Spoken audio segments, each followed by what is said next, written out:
जय श्री कृष्णा, जय श्री राधे।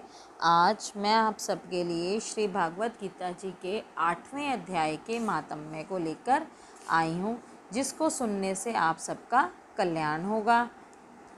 एक बार श्री नारायण जी बोले, हे लक्ष्मी, दक्षिण देश नर्मदा नदी के तट पर एक नगर है। उसमें सुशर्मा नाम का एक बड़ा धनवान व्यापारी रहता है।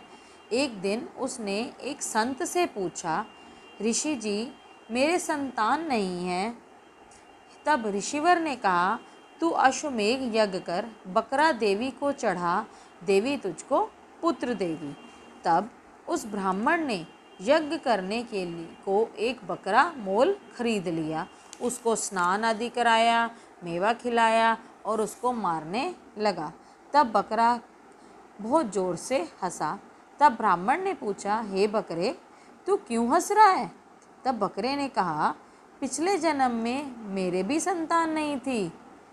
तब एक ब्राह्मण ने मुझे भी अश्वमेध यज्ञ करने की सलाह दी थी। सारी नगरी में बकरा ढूंढ रहा था और बकरा मुझे कहीं नहीं मिला। ढूंढते ढूंढते एक बकरी का बच्चा दूध पी रहा था।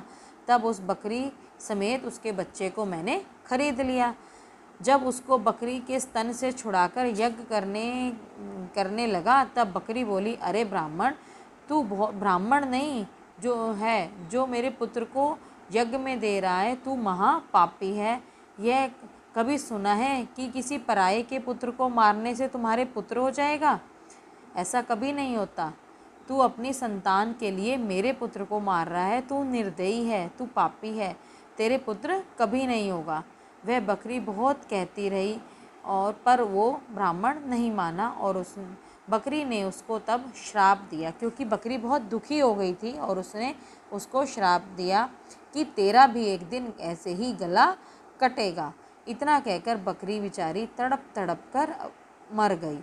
कई दिन बीते, मेरा भी काल आया, उस ब्राह्मण का भी काल आया। यमदूत आए और उसको मारते हुए धर्मराज के पास ले गए। तब धर्मराज ने कहा कि ये बहुत बड़ा पापी है, इसको नरक भोगने दो। उसके बाद उसने बानर की योनि पाई। एक बाजीगर ने उसे मोल खरीद लिया। वह गले में रंजू डालकर द्वार द्वार उससे भिक्षा मंगवाए, खाने के लिए उसको थोड़ा सा दे। जब बानर की देह छूटी तो फिर उसने कुत्ते का जन्म पाया। एक दिन किसी की रोटी चुराकर खा ली। उसने ऐसी लाठी मारी कि पीठ टूट गई। उस दुख से मेरी मृत्यु हो गई। फिर घोड़े की देह पाई। उस घोड़े को भी एक भटियारे ने मोल खरीद लिया। सारा दिन चलाए, काम कर ले, खाने पीने की खबर भी नहीं लेता था और शाम को एक रस्सी से बांध देता था। ऐसा बांधता था कि मक्खी भी ना उड़ाई जाए, ऐसे बांधे कि मक्खी भी ना उड़ा सके वो। एक दिन दो बालक उसके ऊपर चढ़कर उसको चलाने लगे। कीचड़ आया और वो फंस गया। ऊपर से उसको मारने लगे। वहाँ पर ही मेरी मृत्यु हुई। इस भांति अनेक जन्म भोगे। अब बकरे का जन्म पाया है। मैंने जाना था इसने मोल लिया है, मैं सुख पाऊँगा, तो ये भी छुरी लेकर मुझे मारने आया है।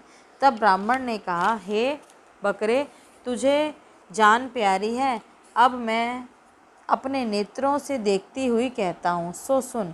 कुरुक्षेत्र में चंद्र सुशर्मा राजा स्नान करने आया। उसने ब्राह्मण से पूछा, ग्रहण में कौन सा दान करना चाहिए? कौन सा दान करूं या कौन सा दान करना चाहिए? उसने कहा, राजन, काले पुरुष का दान कर। तब राजा ने काले लोहे का पुरुष बनवाया। नेत्रों को लाल जड़वाकर सोने का आभूषण भी पहनाकर उसे तैयार कर दिया। वह काला पुरुष कहकर हंसा। राजा डर गया, यह कोई बड़ा अवगुण है जो लोहे का पुरुष हंस रहा है। तब राजा ने बहुत दान दिया। फिर ब्राह्मणों को कहा, हे ब्राह्मण, मुझे ये लगा। तब ब्राह्मण ने कहा, मैंने तेरे सरीके कई पचाए हैं, तेरे जैसे दान देने वालों को कईयों को पचाया है। तब काले पुरुष ने कहा, तू मुझको वह कारण बता, जिस कारण कि तू अनेक दान पचाए हैं। तब विप्र ने कहा, जो गुण मेरे में है सो मैं जानता हूँ। वह काला पुरुष जोर से फट गया और उसमें से एक कालिका की मूर्ति निकल आई। तब विप्र ने श्री गीता जी के 8वें अध्याय का पाठ किया। उस कालिका की मूर्ति को ने सुनकर देह पलटी। जल की अंजलि भरकर उस विप्र ने उस मूर्ति के ऊपर छिड़क दी। जल के छिड़कते ही तत्काल उसी समय उसकी देह पलटी और वो देवदेही को पाई और विमान पर बैठकर बैकुंठ को गई। तब उस अजा ने कहा, तुम्हारे में भी कोई ऐसा है जिसके शब्द से मैं भी अधम देह से मुक्ति पाऊंगा। तब उस विप्र ने कहा, मैं वेद पाठी हूँ। अगर मैं एक साधु का गीता पाठ सुनता हूँ जिसके 8वें अध्याय को सुनने से सबका कल्याण होता है और जो भी किसी दुख में होते हैं उनकी देह पलट जाती है, दिव्य देह पाते हैं और बैकुंठ को जाते हैं।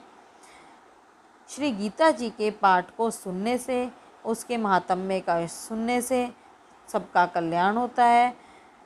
यह गीता जी के 8वें अध्याय का महात्म्य है जो कि मैंने पढ़ा और आप सब ने मेरे साथ सुना है, जिसको सुनने से आपका भी कल्याण होगा और मेरा भी कल्याण होगा। तो आपको अगर ये मेरी वीडियो अच्छी लगे तो प्लीज़ लाइक, शेयर और कमेंट ज़रूर करना, और अगर कोई गलती हो तो कमेंट बॉक्स में ज़रूर लिख के देना ताकि मैं उस गलती को सुधार पाऊँ और आपके लिए कुछ अच्छे से वीडियो ला पाऊँ। और अगर आपकी कुछ और सुनने की इच्छा है, कोई कहानी, तो फिर आप मुझे कमेंट बॉक्स में लिखकर बताओ, मैं आपके लिए वही लेकर आऊँगी। जय श्री कृष्णा, जय श्री राधे।